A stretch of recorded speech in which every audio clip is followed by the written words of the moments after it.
Hi, I'm Rick. I'm going to do a video today on escarole and beans, or Escarole and beans. And, I've had escarole my whole life. That was kind of like a staple in my family. We'd have this, one of the vegetables that we hated was escarole, and we had string beans, you had peas, all that, spinach, Popeye ate. I stopped eating that after a while. I realized that it didn't make me strong like Popeye. Anyway, Popeye was a cartoon, so why don't I want to be strong like a cartoon? Oh, anyway. So what I would do is have this escarole sandwich, and my mom would make it on Fridays because Fridays she couldn't eat meat. Okay, so she would make this piece of Italian bread, and the Italian bread was always great.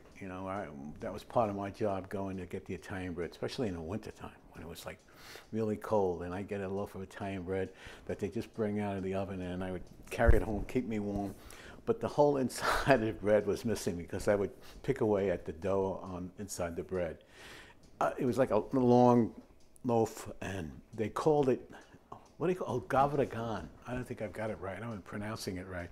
His name was Empty Head or something. I mean, who knows? But he made a great loaf of Italian bread.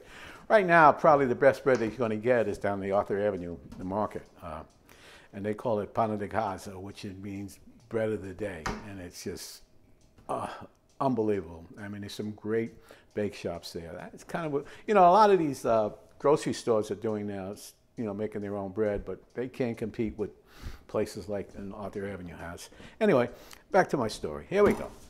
So I get this Italian bread with escarole in it, and my mom made it with olive oil, and the oil would be leaking all over in the bread, and she would wrap it in wax paper. I guess we didn't have saran wrap, I don't know. So we put it in wax paper, and then she put it in a brown paper bag, and she'd give it to me, and she'd, all right, off to school you go. And I would always have an early lunch. I don't know why, but I always seemed to get like a 10:30, 11 o'clock lunch. So I would have this brown paper bag, but the first few classes I went to, everybody was giving me the eye, like, what do you got in that brown paper bag? I ain't telling you, none of your business, all right. So I go into the lunchroom, and I look around, and I would look for, I don't know if they were I don't know at that time they called them nerds, but these were the real sharp, smart kids.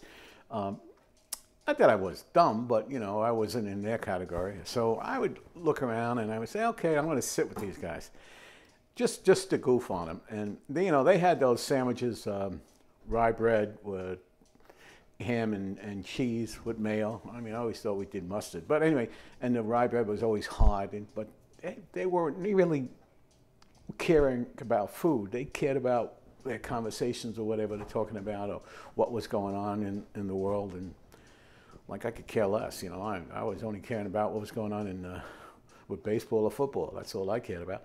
Anyway, so I'd sit down there, and I'd open up this bag, and they'd look at me, and they would say nothing. And then all of a sudden they'd take this roll, this Italian bread with the escarole and the oil dripping out of it, and bite it, and they would go, you got lettuce in the sandwich? Is that lettuce? I said, no, it's not lettuce, it's escarole. Escarole? Oh, okay, what's escarole? And these were the Irish guys or the German guys who, the Italians knew about escarole. I mean, we knew to the point the guys had wild hair. They called them Escarole. That was another thing. His hair was like, escarole was always wild, and so these guys had some wild hair, and we all had nicknames. One guy wanted to be called Zorro, but turned out to be Zero. Anyway, but David's go, oh, you can't be eating that. And I said, you know what? It's the greatest, and you can't have any. And that was my whole thing about escarole. But I never knew escarole and beans. One day I was at this restaurant, and they on the menu it said escarole and beans. I said, what kind of beans? And the guy says, cannellini beans. I said, oh yeah, it's cannellini beans. Yeah, I know that. You make that with, fasol, So, yeah. And I said, wow, that looks good. So I said to the waiter, I'll get that, and I ordered it, and I'm eating it, and I said, wow, this is really good. I said, can I get the recipe? So naturally, meanwhile, I'll be chopping up the garlic a little bit. He said, yeah, let me see what I can do. You waiters, they hustle. They're going to make a tip, right? If he gets me the recipe, he gets a good tip, right? So he comes back and he says, no, they don't want to give it out. I said, what do you mean they don't want to give it out? I said, what, is it a secret? He said, no. He said, they don't like to do that. Oh, this is the recipe I have here. I don't need to read this. I know what it is. Okay. So meanwhile, anyway, I'm putting some of this garlic in this cast iron frying pan. And we're going to put some oil in it and stuff like that.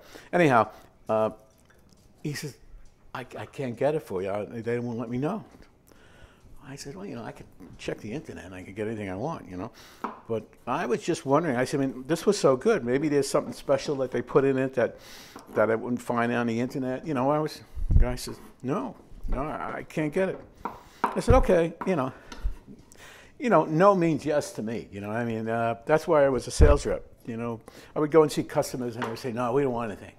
I kind of like, no, now they're going to find out my secrets. I used to hang around and just wait and, just throw up other things at them and just keep bringing other stuff. And then they would say, can I get the order? No, we're not ready, And I would kind of be looking around and I would finally go, I'd ask them again. And finally, eventually, I would get some kind of an order so they throw me out of there.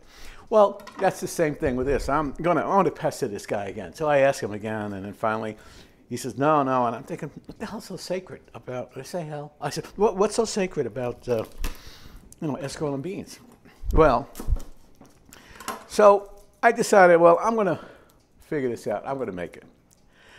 So I went home, and I knew how to make escarole. I knew that. So I worked with the beans, and then I kept working on it. I got it really good. So what you need to do is you get some cloves of garlic. Don't buy that garlic that comes in a knit wrap, it's like 8. That's not garlic. You get this regular garlic that you pick out and you feel it. It's not soft. You go around. I guess it's $3.99 a pound or $2.99. I don't know, depending on where you go. But you gotta, check it out when you grab the full cloves to make sure it's not, soft. When you cut garlic, it's that with your fingers, you got to do this trick, and just move it like that. And, the pros, God, they go, there's some great chefs out there, that. But I don't know. Being a full-time chef is probably the hardest thing in the world to do. Being consistent, being able to do the same meal every time, exactly the same. If you got a bad day and you're cooking and you screw up, people go, oh my God, you got a new chef here? It's hard. It really is. And I give these guys credit in the world. Me, I'm not that type of a person. I go with the flow. This is what I do. Anyway, so I did chop up some garlic here, some pieces I have in my hand. I'll just throw them into this cast iron frying pan. I'm into the cast iron frying pan. People want to know, well, maybe is the copper one better? I know Julia was into the copper ones. They got a new book out about Julia's kitchen, and showing on the cover of the book is a picture of Julia sitting breaking some asparagus, and behind her is all these copper pots. And she's kind of the same belief I am, not about copper pots, but she feels that if you see a tool, you should get it. And I think the kitchen should be where all decisions are made and everybody kind of hangs out. And, the great thing about cooking is you can get a lot of people around you to help you. I wish I had some people helping me right now because they would clean up and, do that. Oh, I can clean up when I put on a break. Yeah. When I stop and I clean up, then I'll come back. All right. So, hey, anyhow. So what we did is we put some garlic in here, right? And I got some more garlic. I'm going to put a lot more into it. And you want to add some oil. I've been using a lot of this California oil. The reason for the California oil, the Italian oil has been being skimmed. So, I don't know, the Spanish or the Greek, but I picked up this California oil. It seemed good. It tasted good. Also, I don't think they've gotten to California yet because that's like another 3,000 miles for them to go over. You know, they got to concentrate on East Coast first. But I mean, we're pretty well controlled about our food in this country. I mean, they know what they're doing. So anyhow, this is good oil. And I mean, I was in California about a month ago, and I bought some California oil there. I wondered what the difference in price is. This thing was like $9, $10 a bottle, you know, anyway. So you put some of the oil in here, just dump it in. You know. So we got some oil in here, right? Okay, a little bit more garlic. We'll put in. All right, I got some pieces that I cut, and I'll cut up some more after. So just throw them in here. The thing about garlic is when you fry garlic, make sure you don't fry it full blast, because then the tendency for it to start burning and it turns brown and then it kills the whole flavor of the garlic. What I do is put a flame on and put it very low to start, all right? And move some of this stuff over here. I'll put some more in after, more of the garlic. So what you want to do is you want to get your escarole. Now, the thing about escarole is a lot of times it comes dirty. Escarole, I don't know. I mean, escarole grows like at an angle like that. I planted some, and it was okay. It didn't come out as good as, like, you know, what I got here. But the thing about it is that you shouldn't use black pepper with this. The problem with black pepper is people think it's the dirt. And it really doesn't need pepper anyway. But, you know, and you've got to really wash these out when you get them. You get a big pot, and you put the escarole in and keep rinsing it away, so you can get all that dirt out of there. What I do, my trick to it, is to take the escarole and cut it in half. Okay? Now, the reason I do this, it's just easier to fry. The problem, other way, you know, you put pieces in there and you'll be flipping all the pieces to get it on all the oil, all right? So I have this, I'll raise the flame just a little bit so I can get this to start picking up, all right? So you take that, shake it out, all right? And just set it in here. And then do the other half that you cut. I usually like to do it reverse, put one over here, one over here, you know. The core up here and the core on the other side. And just set them in, all right? Now I got some extra pieces that fell off. I can put them in. So I got really liking escarole, and it became one of my favorites to cook. My daughter got married, and she, her and her husband went to London to live for, I don't know, the job sent them over there, and they lived there for a few years. And now she lives upstate New York, and it takes me longer to get upstate New York than it took me to get to London. London, it took me 3 movies or 4 movies. Upstate New York, I mean, I don't know, you know, on a plane it's fast, but I drive, and it takes me like, I don't know, 5, 6 hours almost, you know. And then, and if you go on a certain roads, you know, they got these radar setups with the cops watching you, and it sees you on speeding, and you know, why would I be speeding? I'm not speeding. I got Waze, an app that tells me, hey, policeman up there. You see that commercial where the guy gets pulled over and they give him a ticket, and then the cops are leaving, and his wife says, oh, they told the police was up there, you know, and then she's breaking his horns about him not, you know, getting the right service for the iPhone, you know. Okay, yeah. You ain't gonna win that argument anyway. I mean, you never win an argument with a woman. I have always think about, I want to meet the guy who wins arguments with a woman. That's my hero, because you never win. You think you win, but you don't. But what would life be without him? You know. And you know, and these other guys doing these. All of a sudden, everybody's making sexual advances to those women. Forget about it. We don't want to talk about that. This is a cooking video, okay? All right. But respect them. But respect the woman. I mean, that's the whole key.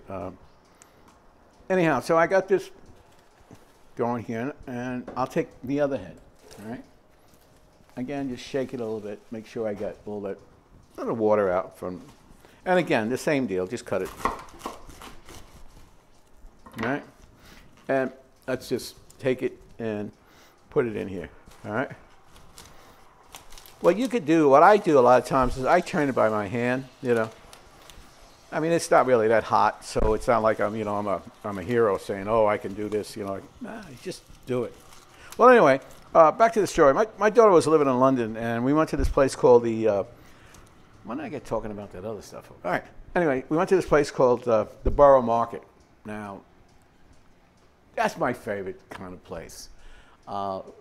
New York City's got one, a great market. They got it down at, down in 14th Street. They got the market there, and all these towns have these markets where they bring their apples and peaches and pears and potatoes and all that vegetable stuff. It's like really cool.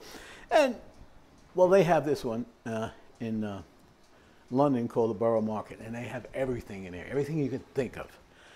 So when she was living in London, I went over there and I wound up staying there for a while, and it was fun. We shopped at different stores. They have a store there called Waitrose. Big grocery store was good. They even had a Costco there that we went to. And, you know, the great thing about London, I mean, besides everybody speaking English, I was always led to believe that London didn't have good food. Forget about it. I mean, it's got it together. They really do. They're great restaurants. It's just the subway system, or I guess the underground, is like cool. Anyway, so we're in this Borough Market, and we're walking around. I'm with my daughter and my youngest granddaughter, Addison. And we're kind of looking around. All of a sudden, my daughter and I separate. And she comes back and she says, Dad, you got to see this. I said, what? And she knows I'm into the Escarole. I go in, and it's the biggest head of Escarole I've ever seen. It was like a bouquet, you know. And, you know, and I look at it, and in the middle is the white that's really, you know, good. You know, you could take this white of the Escarole and take it out and make a salad, you know. It's like, oh, it's always good. Anyhow, so we're looking at it, and I said, oh, I got to get it. And I bought it. I brought it home. And then I'm thinking, you know, we're coming home on the underground, and I got this big head of Escarole with me, and people like kind of, you know, they don't, it's like New York. They don't, you know, people don't pay attention to other people. That's why, you know, they have a lot of these ISIS people can do stuff, you know. Now all of a sudden, though, I think they pay a little bit more attention. Anyhow, so we're going home, and I get into her house, and I said, oh, man, it's probably bad, you know, because it's that big. No way. It was tremendous. I mean, we had Escarole for about a week, you know. I mean, just kept, it didn't go away. Anyway, this is moving okay here, all right? Now, I got these tongs, you know. So now I'm going to have to use the tongs. I don't think I can use it by my, you know, my hand. Oh, I dropped some, but I guess I can't pick it up because I'm on a video. You know that 3-second rule that Julia Childs had. You drop something, 1, 2, 3, pick it up and kiss it up to God, and nobody's going to know about it. Yeah. Well, I can't do it now because everybody's watching on this video. Anyhow, so take this other one, and we'll stick it in here. All right. So we got these. We got a bunch of them going in this here. All right. This one I can flip with my hand. All right. Now just let it go. It'll take a while, and we'll start cooking. So, give me a little paper towel. Dry these hands out, and let's put a little bit more oil. All right. Like I said, it was a lot of oil. Hey, I dropped another piece. Oh my God, dropping everything. What am I doing here? All right. Okay. All right. Oh, but I got to pick this one up because, you know, you got to get this stuff here. All right. Wait a minute.